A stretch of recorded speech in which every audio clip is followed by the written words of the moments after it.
ما الذي يفرق بيننا وبينهم؟ منهج السلف، لأن السلف هم الذين فهموا الكتاب والسنة وساروا عليهما، فنحن نتبع السلف الصالح. خديجة رضي الله عنها அவர்களிடம் நபிகளார் திரும்பிய நிகழ்வு. خديجة رضي الله عنها யார்? நபி அவர்களின் உற்ற மனைவி.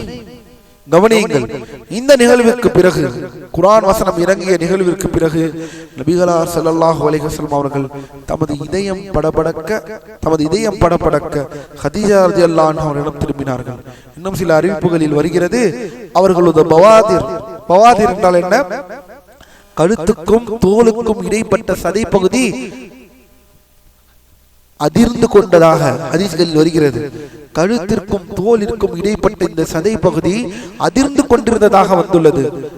ஷேக் அரஃபாத் சொல்கிறார்கள், மனிதனுக்கு கடுமையாக அச்சமும் நடுக்கமும் ஏற்படும் போது இந்த பகுதி அதிர்வது வழக்கமாகும். கடுமையான அச்சம், அதையெல்லாம் நாம் இன்னும் நம் வாழ்க்கையில் பார்க்கவில்லை. அல்லாஹ்வின் அடியார்களே, அதை எதையும் நாம் பார்க்கவில்லை, எந்த தியாகமும் நாம் செய்ததில்லை. நமக்கெல்லாம் எப்போது அது தெரிய போகிறது? நடுக்கமும் அச்சத்தோடு நபி அவர்கள் ஹதீஜா ரலியல்லாஹு அன்ஹா அவர்களிடம் வருகிறார்கள். ஷேக் அரஃபாத் இங்கு பதிவு செய்கிறார்கள், இது மனிதனிடம் ஒரு கடுமையான அச்ச நிகழ்வும் நடுக்கமும் ஏற்படும் போது இந்த பகுதி அதிர்வது வழக்கமாகும். இந்த பகுதி ஹதீஜா ரலியல்லாஹு அன்ஹா அவர்களிடம் வந்ததும், என்னை போர்த்துங்கள், ஜம்மிலூனி, என்னை போர்த்துங்கள் என்று சொல்லி அவரது நடுக்கமும் அச்சமும் நீங்கும் வரை அவர்கள் அவரை போர்த்தி விட்டார். யார்? ஹதீஜா ரலியல்லாஹு அன்ஹா. அந்த மனைவியை பாருங்கள், நடந்த விவரங்களை ஹதீஜாவிடம் கூறிவிட்டு, நிச்சயமாக நான் என் உயிருக்கு அஞ்சுகிறேன் என்று நபிகளார் கூறினார்கள். நிச்சயமாக நான் என் உயிருக்கு அஞ்சுகிறேன் என்று நபிகளார் ஸல்லல்லாஹு அலைஹி வஸல்லம் கூறினார்கள். சரி, இங்கே கேள்வி, நபிகளார் எதற்காக பயந்தார் என்பதில் யாருக்காவது பதில் தெரியுமா? ஏன் அல்லாஹ் தூதர் ஸல்லல்லாஹு அலைஹி வஸல்லம் வஹி இறங்கி விட்டதற்கு பிறகு இவ்வளவு நடுக்கமாக தன் மனைவியிடம் சென்று, ஹதீஜா ரலியல்லாஹு அன்ஹாவிடம் சென்று என்னை போர்த்துங்கள் என்று கூறி மட்டும் பிறகு நான் என் உயிருக்கு அஞ்சுகிறேன் என்று ஏன் கூறினார்கள்? அல்லாஹ்வின் தூதர் தன் உயிருக்கு ஏன் அஞ்சினார்கள் என்று, ஏன் உயிருக்கு அஞ்சுகிறேன் என்று கூறினார்கள் என்பதில் மட்டும் அறிஞர்கள் 12 கருத்துக்களை வைக்கிறார்கள். ஏன் இவ்வாறு கூறினார்கள்? எதனால் இவ்வாறு கூறினார்கள்? எல்லோரும் கேள்விப்பட்டிருக்கலாம். நபி அவர்களுக்கு வஹி இறக்கப்பட்டதற்கு பிறகு நடந்த நிகழ்வு என்ன என்று கேட்டு போயிருக்கலாம். ஆனால் இங்கு கேள்வி மிக முக்கியமான கேள்வி, எதனால் என் உயிருக்கு நான் அஞ்சுகிறேன் என்று நபி அவர்கள் கூறினார்கள் என்பதில் மட்டும் 12 கருத்துக்கள் இருக்கின்றன. எதனால் நபி அவர்கள் இவ்வாறு சொன்னார்கள் என்று அதை உலமாக்கள் எது விளக்கும் போது சொல்கிறார்கள், அல்லாஹ்வின் அடியார்களே, அதில் மிகவும் வலுவான கருத்தை 12 கருத்தை கூறுவதற்கான இடம் இதல்ல. எனவே ஷேக் அரஃபாத் நூலாசிரியர் ஒரே ஒரு கருத்தை, வலுவான கருத்தை குறிப்பிடுகிறார்கள். ஏன் இவ்வாறு கூறினார்கள்? அதில் மிக வலுவான கருத்து என்னவென்றால், அஞ்சினதற்கு காரணம் என்னவென்றால், இது தனக்கு மரணத்தை ஏற்படுத்தி விடுமோ என்ற அளவுக்கு அந்த பாதிப்பு அவர்கள் மீது கடுமையானதாக இருந்ததாக உலமாக்கள் விவரிக்கிறார்கள். ஆம், நபி அவர்கள் அந்த வஹி இறங்கி அருளப்பட்டதற்கு பிறகு அந்த கடுமைத்தனம் தாங்க முடியாமல் தனக்கு உண்மையிலேயே மரணம் வந்து விட்டதோ, மரண நிகழ்வு நெருங்கி விட்டதோ என்ற அந்த அடிப்படையில் தான் அல்லாஹ்வின் தூதர் மிகவும் அஞ்சு விட்டார்கள். ஹதீஜா ரலியல்லாஹு அன்ஹாவிடம் திரும்பி இவ்வாறு, நான் எனக்கு பயப்படுகிறேன், நான் அஞ்சுகிறேன் என்று சொன்னதற்கு காரணம் தன் மரணத்தை நெருங்கி விட்டோமோ என்ற அந்த பயம்தான் என்று உலமாக்கள் விவரிக்கிறார்கள். சுப்ஹானல்லாஹ். மேலும் பாருங்கள் அல்லாஹ்வின் அடியார்களே, ஒரு மனிதர் என்ற அடிப்படையில் இதெல்லாம் எதை காட்டுகிறது? இதெல்லாம் எதை காட்டுகிறது?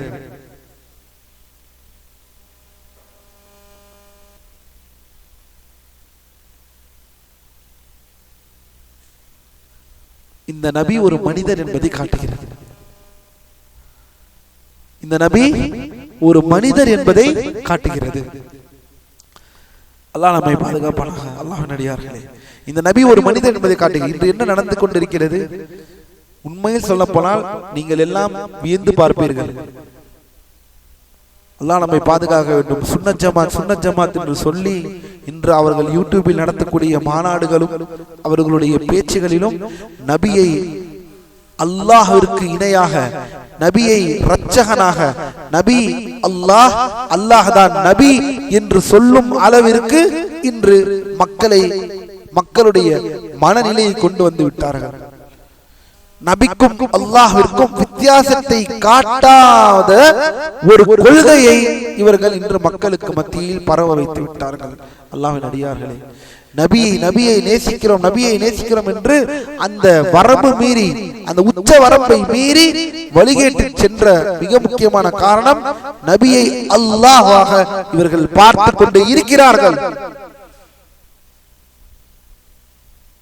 ஆனால் திருமறை குர்ஆன் நம்முடைய மார்க்கம் இதை வன்மையாக இதற்கு எதிராக இருக்கிறது. எப்போது நபி அல்லாஹ் ஆனார்கள்? சுப்ஹானல்லாஹ்.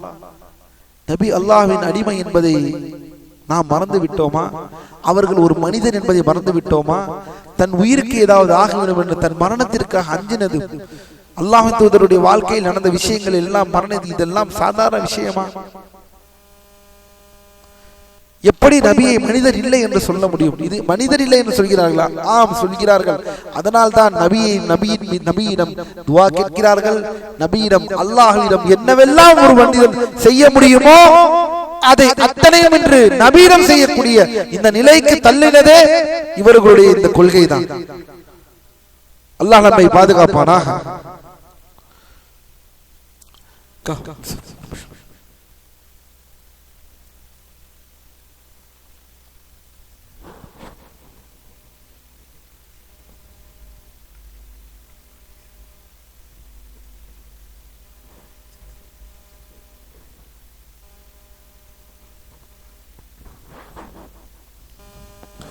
அல்லாஹ் நம்மை பாதுகாப்பானாக. அல்லாஹ்வின் அடியார்களே, கவனியுங்கள்.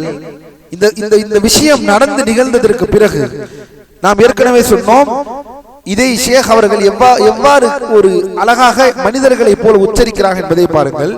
ஒரு மனிதர் என்ற அடிப்படையில் ஏற்படும் இயற்கையான, அதாவது ஒரு மனிதர் என்ற அடிப்படையில் ஏற்படும் இயல்பான அச்சம் இதுவே ஆகும்.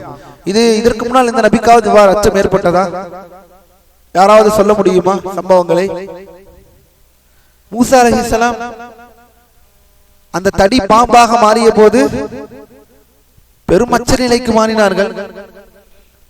மூசா அலைஹிஸ்ஸலாம் அந்த தடியை பாம்பாக பார்த்த பொழுது பெரும் அச்ச நிலைக்கு மாறினார்கள். அதுபோல் மூசா அலைஹிஸ்ஸலாம் ஒருவரை கொன்ற போதும், மூசா அலைஹிஸ்ஸலாம் ஒருவரை கொன்ற போதும் பயந்ததாக திருமறை குர்ஆன் விளக்குகிறது. இந்த அடிப்படையில் தான் நபி அவர்கள் ஸல்லல்லாஹு அலைஹி வஸல்லம் பயந்தார்கள். அப்போது ஹதீஜா ரலியல்லாஹு அன்ஹா அவர்களுக்கு எவ்வாறு ஆறுதல் அளித்தார்கள்? ஹதீஜா ரலியல்லாஹு அன்ஹா அந்த ஆறுதல் வசனங்கள் யாருக்காவது தெரியுமா? இல்லை. ஹதீஜா ரலியல்லாஹு அன்ஹா சொல்கிறார்கள், கல்லா வல்லாஹி மா யுக்ஸிக அல்லாஹு அபதா, நிச்சயமாக அல்லாஹ்வின் மீது சத்தியமாக அல்லாஹ் உங்களை ஒருபோதும் உங்களை இழிவுபடுத்த மாட்டான், உங்களை கைவிட மாட்டான். நிச்சயமாக நீங்கள் உறவுகளை சேர்த்து வாழ்கிறீர்கள். பாருங்கள் ஒரு நபியின் தன்மையை பாருங்கள். நமக்கு ஏதாவது ஒரு பிரச்சனை என்று வந்துவிட்டால் நமது மனைவி நம்மிடம் இவ்வாறு பேசுவார்களா என்பதை நீங்கள் சிந்தித்து பார்த்துக் கொள்ளுங்கள். ஒருவேளை நாம் இப்போது நம் மனைவியிடம் போய் சென்று எனக்கு பயமாக இருக்கிறது, என்னை போற்றுங்கள் என்று சொன்னால் பண்ண காரியத்துக்கெல்லாம் அல்லாஹ் இப்பதான் உங்களுக்கு கொடுக்கிறா என்று சொல்லிவிடுவார்கள்.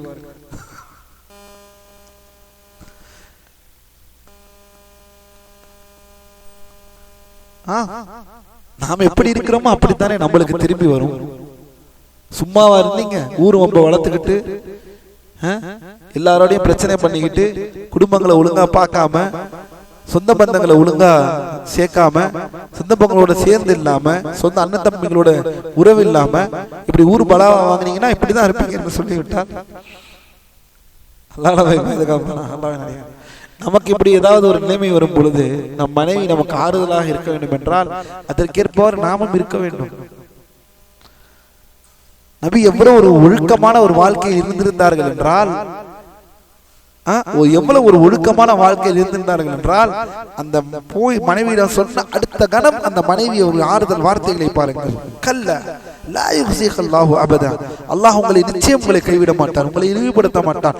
நீங்கள் கவனியுங்கள், நீங்கள் சுப்ஹானல்லாஹ் சுப்ஹானல்லாஹ், நீங்கள் உறவுகளை சேர்ந்து வாழ்கிறீர்கள், சிரமப்படுபவர்களின் சுமைகளை சுமக்கிறீர்கள், ஏழைகளுக்காக உழைக்கிறீர்கள். யா ரப், அல்லாஹ்வின் அடியார்களே, இதெல்லாம் நபியாக ஆனதற்கு பிறகு நடந்த சம்பவங்கள் இல்லை. இது அனைத்தும் அவர்கள் நபியாக ஆவதற்கு முன்னால் நடந்த சம்பவத்தை குறித்து சொல்கிறார்கள் மனைவி ஹதீஜா ரலியல்லாஹு அன்ஹா. நீங்கள் ஏழைகளுக்கு உணவளிக்கிறீர்கள், சிரமப்படுபவர்களுக்கு சுமைகளை சுமக்கிறீர்கள், விருந்தினர்களுக்கு நீங்கள் உபசரிக்கிறீர்கள், சத்திய சோதனைகளை பாதிக்கப்படுபவருக்கு நீங்கள் உதவி செய்கிறீர்கள் என்று சொல்கிறார்கள். நாம் என்ன செய்தோம்? அல்லாஹ் நம்மை பாதுகாப்பானாக. நபிகளாரிடம் உள்ள இந்த நற்குணங்களை சுட்டிக்காட்டி, இத்தகைய நற்குணங்கள் கொண்டவரை அல்லாஹ் ஒருபோதும் கைவிட மாட்டான் என்று கூறி ஹதீஜா ரலியல்லாஹு அன்ஹா ஆறுதல் கூறுகிறார்கள். மேலும் சில அறிவிப்புகளில் அப்துல் முத்தலிபின் மகனே, அல்லாஹ்வின் மீது சத்தியமாக அவன் உங்களுக்கு நன்மையை தான் நாடுவான் என்று கூறினார்கள். பாருங்கள், அவன் உங்களுக்கு நன்மையை தான் நாடுவான் என்று கூறினார்கள் என்றால் எவ்வளவு உறுதி இருக்க முடியும் நபி அவர்கள் அந்த ஒழுக்க வாழ்க்கையின் மீது? அந்த உறுதி நம்மிடம் இருக்கிறதா? நம் மனைவியிடம் சென்றால் நம் மனைவி நமக்கு அதை திரும்பி சொல்வார்களா, சொல்ல மாட்டார்களா? கேள்வி உங்களிடம் நான் வைத்து விடுகிறேன். அதற்கான பதில் உங்களுக்கும் அல்லாஹுக்கும் மத்தியில். சரி, இந்த சம்பவத்தை தொடர்ந்து எங்கே செல்கிறோம் இப்போது? அடுத்தது ஹதீஜா ரலியல்லாஹு அன்ஹா என்ன செய்வார்கள்? ஏதாவது ஒரு விஷயம் நடந்து விட்டது என்றால் அதை எங்கே முறையிடுவது? பெரியவர்களிடம் முறையிடுவது. அதுதான் அடிப்படை.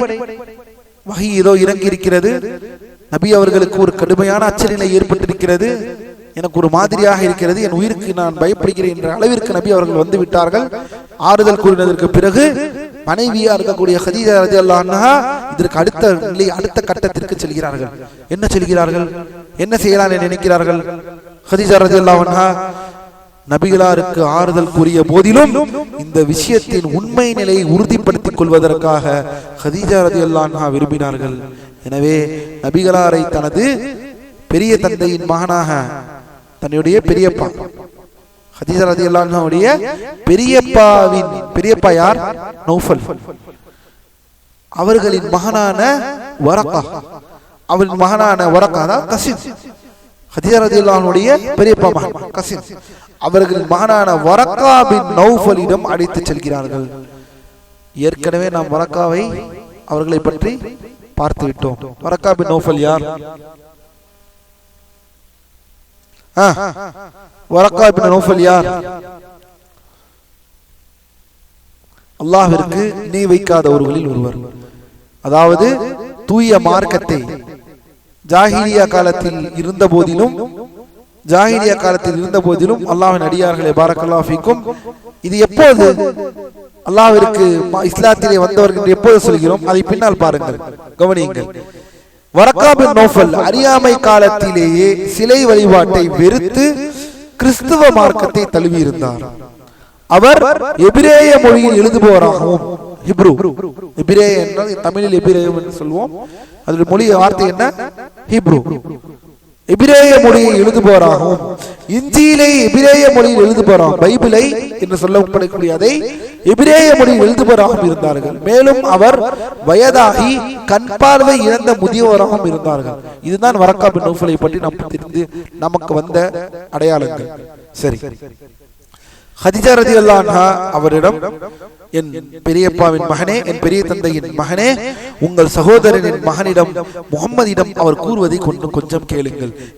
ஏனெனில் படித்தவர், ஓரளவிற்கு அறிந்தவர் என்ற அடிப்படையில் ஹதீஜா ரலியல்லாஹு அன்ஹா தங்கள் கணவரை அவரிடம் அழைத்து செல்கிறார்கள். இவ்வாறு ஏதோ நடந்திருக்கிறது, உங்கள் மகன் ஏதோ சொல்கிறார், அதை சற்று கேளுங்கள் என்று சொன்னதற்கு நபிகளார் ஸல்லல்லாஹு அலைஹி வஸல்லம் தனக்கு நடந்ததை அவரிடம் கூறுகிறார்கள். வரகா பின் நௌஃபல் இதையெல்லாம் வாங்கினதற்கு பிறகு என்ன சொல்கிறார்கள்? கவனியுங்கள். இது அனைத்தையும் வாங்கினதற்கு பிறகு சொல்கிறார்கள், இது மூசாவிடம் அல்லாஹ் இறக்கிய அதே நாமூஸ், இது மூசாவிடம் அல்லாஹ் அலைஹிஸ்ஸலாம் அவரிடம் அல்லாஹ் இறக்கிய அதே நாமூஸ், அதே ஆனவர் என்றார்கள். நாமூஸ் என்பது என்ன அர்த்தம்? இங்கு ஒருவரின் ரகசியங்களை அறியும் ரகசிய காப்பாளரை குறிக்கும். நாமூஸ் என்ற அர்த்தம் என்னவென்றால் சொல்கிறார்கள், ஒரு ரகசியங்களை காக்கக்கூடிய ரகசிய காப்பாளர். இங்கு அவர் யாரை குறிப்பிடுகிறார்கள்? ஜிப்ரீல் அலைஹிஸ்ஸலாம் மாணவரை குறிப்பிடுகிறார்கள்.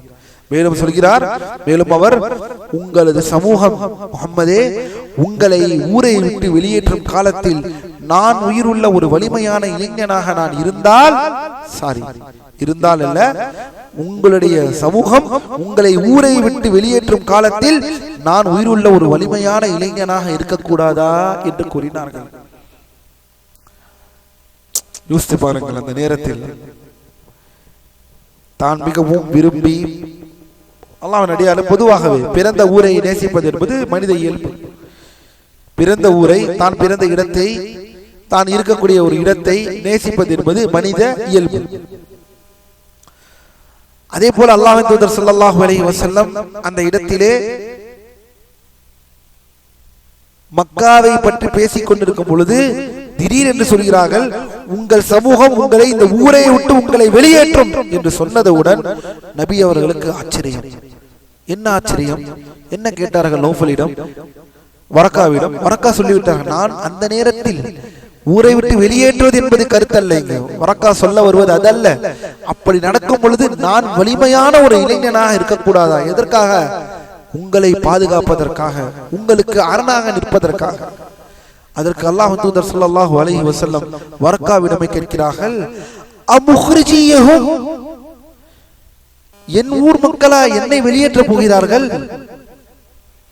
என் மக்களா என்னை வெளியேற்ற போகிறார்கள் என்று மறுபடியும் கேட்கிறார்கள்.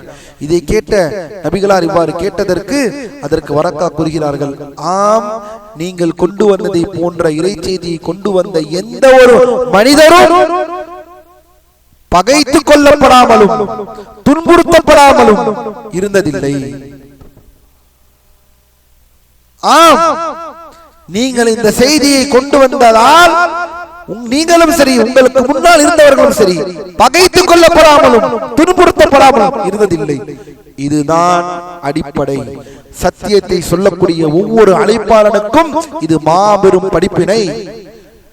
அல்லாஹ்வை நோக்கி, சத்தியத்தை நோக்கி, சத்திய மார்க்கத்தை நோக்கி அழைக்கக்கூடிய ஒவ்வொரு அழைப்பாளனும் துன்புறுத்தப்படாமலும் சோதிக்கப்படாமலும் பகைமை கட்டப்படாமலும் இருக்க முடியாது. அல்லாஹ்வின் அடியார்களே, இது அடிப்படை. எந்த நபியும் இதிலிருந்து வெளிப்பட்டதல்ல. இதே போலத்தான் உலமாக்க சொல்லி எந்த அறிஞர்களும் இதிலிருந்து விதிவிலக்கல்ல. பின்பு சொல்கிறார்கள், உங்களது அந்த சோதனை நாள், அந்த நாளை நான் அடைந்தால் நான் உங்களுக்கு பலமான முறையில் உங்களுக்கு நான் உதவி செய்வேன். யார் வாக்களிக்கிறார்? இதை வாக்களிப்பது யார்? வரக்கா பின் நௌஃபல். இதை வரக்கா பின் நௌஃபல் வாக்களிக்கிறார்கள். நான் பலமான முறையில் நிச்சயமாக அந்த நாள் வந்தால் உங்களுக்கு நான் உதவி செய்வேன் என்று சொல்கிறார்கள். ஆனால் நமக்கெல்லாம் தெரியும், சில காலங்களிலேயே வரக்கா பின் நௌஃபல் அவர்கள் என்னாகிறார்கள்? மரணித்து விடுகிறார்கள். அதே போல் இன்னொரு சம்பவம் நடக்கிறது. வரக்கா பின் நௌஃபல் மரணித்ததோடு இன்னொரு சம்பவம் நடக்கிறது. அல்லாஹ்வின் அடியார்களே, அடுத்ததாக வருகிறது, வஹி இறங்குவதும் தடை செய்யப்படுகிறது. சிறிது காலம் கேள்விப்பட்டிருக்கிறீர்களா? அல்லாஹ்வின் அடியார்களே, அல்லாஹ் தூதருக்கு வஹி சிறிது காலம் தடைப்பட்டது தெரியுமா? இந்த வசனம் இறங்கியது அல்லவா, இக்ரா பிஸ்மி ரப்பிக்கல்லதீ ஹலக். இந்த முதல் வசனங்கள் இறங்கினதற்கு பிறகு நபி அவர்களுக்கு சிறிது காலம் தடை செய்யப்பட்டது. வஹி இறங்கவில்லை. நபி அவர்கள் பெரும் மன உளைச்சலுக்கு ஆனானார்கள். வஹி ஏன் இறங்கவில்லை என்று பின்னால் வருகிறது, அதையெல்லாம் நாம் பார்ப்போம். அதற்கு முன்னால் வரக்கா பின் நௌஃபல் மரணித்து விட்டார்கள். இந்த வரக்கா பின் நௌஃபல் என்பவர்கள், கேள்வி தெரிந்தவர்கள் பதில் சொல்லலாம், சஹாபியா?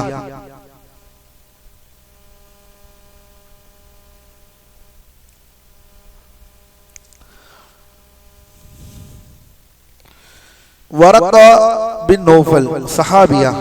சஹாபியா? முதல் சஹாபி என்றால் என்ன? சஹாபியின் விளக்கம் என்ன?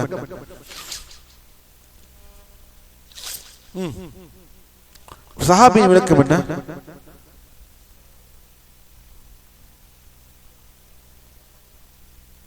ரசூலுல்லாஹி ஸல்லல்லாஹு அலைஹி வஸல்லம் பார்த்திருக்கணும். எப்படி பார்த்திருக்கணும்? ஈமானுடைய நிலையில் பார்த்திருக்கணும். கவனியுங்கள், ரசூல் ஸல்லல்லாஹு அலைஹி வஸல்லம் பார்த்திருப்பார்கள் சில பேர். ஆனால் ரசூல் ஸல்லல்லாஹு அலைஹி வஸல்லம் உடைய மரணத்திற்கு பின்பு அவர்கள் இஸ்லாத்தை இவர்கள் என்னவென்று சொல்வோம்? தாபீனா அல்லது முஹத்ரமா? ஹதீஸ் கலையில் படிக்க வேண்டிய விஷயங்கள் இது அனைத்தும். இந்த இடங்கள் இது அதற்கான இடம் இது அல்ல. சஹாபி என்பவர், அதற்கு முன்னால் சஹாபி என்பவர்கள் யார் என்றால் அல்லாஹ்வின் தூதரை கண்ணால் நேரடியாக பார்த்தவர்கள், பார்த்து ஈமானுடைய நிலையில் அவர்களை பார்த்து அவர்கள் வாய் இஸ்லாத்தை தழுவினவர்கள், இவர்கள் தான் சஹாபி. அதில் அவர்கள் மரணித்திருக்க வேண்டும். அதில் அவர்கள் மரணித்திருக்க வேண்டும். இதுதான் சஹாபி. சரி, இந்த விளக்கம் வரக்காவிற்கு பொருந்துமா?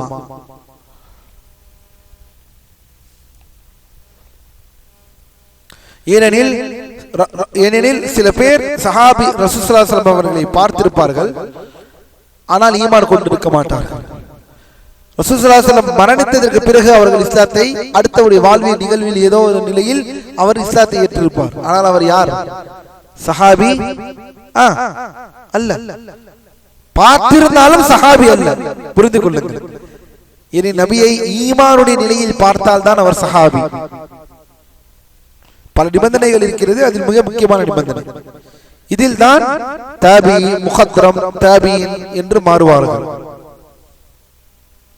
எந்த அளவிற்கு சொல்ல போனால், அல்லாஹ்வின் அடியார்களே, ஒரு சஹாபி ஒருவர் இருக்கிறார், இஸ்லாத்தை ஏற்றுக்கொண்டார், நபியின் மரணத்தில் வந்து நபியுடைய ஜனாசாவில் வந்து கலந்திருக்கிறார். அவர் சஹாபியா?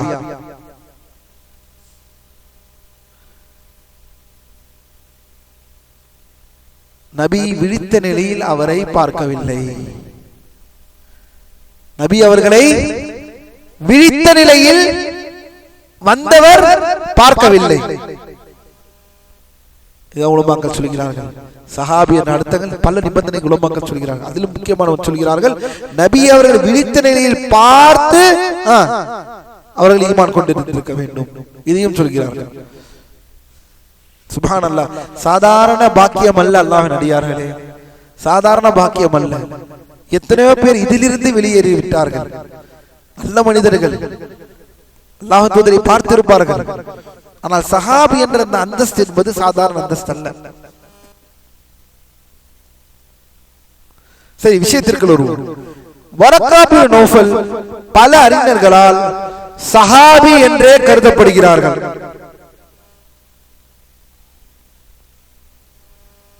வரக்கா பின் நௌஃபல் பல அறிஞர்களால் சஹாபி என்றே அறிஞர்களால் கருதப்படுகிறார்கள். யாரெல்லாம் சொல்கிறார்கள்? இமாம் தபரி ரஹிமஹுல்லாஹ், அஸ்ஸகன், இப்னு அல்-கானி போன்ற பல அறிஞர்கள் இதனை உறுதிப்படுத்துகிறார்கள். இன்னும் சொல்ல போனால் நமது கால ஆசிரியர் இமாம் அல்-அல்லாமா ஷேக் முஹம்மது பின் சாலிஹ் அல்-உஸைமீன் ரஹிமஹுல்லாஹ் அவருடைய கூற்றை ஷேக் அரஃபாத் பதிவு செய்கிறார்கள். ஷேக் அவர்கள் சொல்கிறார்கள், ஷேக் முஹம்மது பின் சாலிஹ் அல்-உஸைமீன் ரஹிமஹுல்லாஹ் எப்போது மரணித்தார்கள்? 1999. ஏறத்தாழ இமாம் அவர்கள் இன்று மரணித்து 27 வருடங்கள் ஆகிவிட்டது. அவர்கள் விட்டு சென்ற கல்வியோ இன்னும் எண்ணி முடிக்கப்படவில்லை. சுப்ஹானல்லாஹ். அப்பேற்பட்ட ஒரு மாபேதை, அப்பேற்பட்ட ஒரு மாபெரும் இமாம் முஹம்மது பின் சாலிஹ் அல்-உஸைமீன் ரஹ்மத்துல்லாஹி அலைஹி அவர்கள் சொல்கிறார்களாம், கவனியுங்கள், ஷேக் இப்னு உஸைமீன் சொல்கிறார்கள், இவர்தான் முதல் சஹாபி. முதல் சஹாபி என்றால் அது யார்? ஆண்களில் அது வரக்கா தான் என்கிறார்கள். ஏன்? வரக்கா எப்படி சட்டன நபிகளாரை உண்மைப்படுத்தினார்கள்? இன்ஜீலிலும் தௌராத்தின் நபிகளார் ஸல்லல்லாஹு அலைஹி வஸல்லம் அடையாளங்களை தெளிவாக கூறப்பட்டிருந்தன. இஸ்மாயில் அலைஹிஸ்ஸலாம் அவர்களின் வம்சத்தில் ஃபானான் மக்கள் மக்கா மலைகளில் இருந்து ஒரு நபி தோன்றுவார் என்பதை இன்ஜீல் மூலமாக வரக்கா நன்கறிந்திருந்தார். இதெல்லாம் வருகிறது. ஏனெனில் நமக்கு எல்லாருக்கும் தெரியும், வரக்கா நன்கு கல்வியாளர், பல வேதங்களை, முன்னால் இருந்த வேதங்களை படித்தவராக இருந்தார். நம் அல்லாஹ்வின் அடியார்கள் நம்ம எல்லாருக்கும் தெரியும். யூதன் தெரிந்துதான் வைத்திருந்தான், கிறிஸ்தவர்கள் தெரிந்துதான் வைத்திருந்தார்கள். அவருடைய வேதங்களில் இவ்வாறு அறிவிக்கப்பட்டுதான் இருந்தது. சென்ற வகுப்பில் பார்க்கவில்லையா, சலமா ரலியல்லாஹு அன்ஹு ஹதீஸில் ஒரு யூதன் வந்து சபைக்கு மத்தியிலே இவ்வாறு சொர்க்கம் நரகம் அது இப்படி இது அப்படி அது இப்படி என்று சொல்லி இதற்கெல்லாம் என்ன ஆதாரம் வைக்கிறார்? யோ மக்காவை நோக்கி இந்த இடத்தில் ஒரு நபி வருவார் என்பதை தெளிவாக அறிந்து வைத்திருக்கிறார்கள். இந்த முன்னறிவிப்புகள் எல்லாம் தெளிவாக நடந்து அரங்கேறின விஷயம். இத்தனையும் தெரிந்து வைத்திருந்த வரக்கா அந்த மலை நபித்துவம் என்பதை இஞ்சில் மூலமாக, எனவே அவர் நபிகளாரை உடனடியாக ஈமான் கொண்டு விட்டார்கள் என்று இப்னு உஸைமீன் ரஹிமஹுல்லாஹ் அவர்கள் கூறுகிறார்களாம். எனவே இந்த அடிப்படையில் வரக்கா பின் நௌஃபல் அவர்கள் ஒரு சஹாபி, அவர்கள் ஒரு சஹாபி. என்ன கிலாஃப் இருக்கா?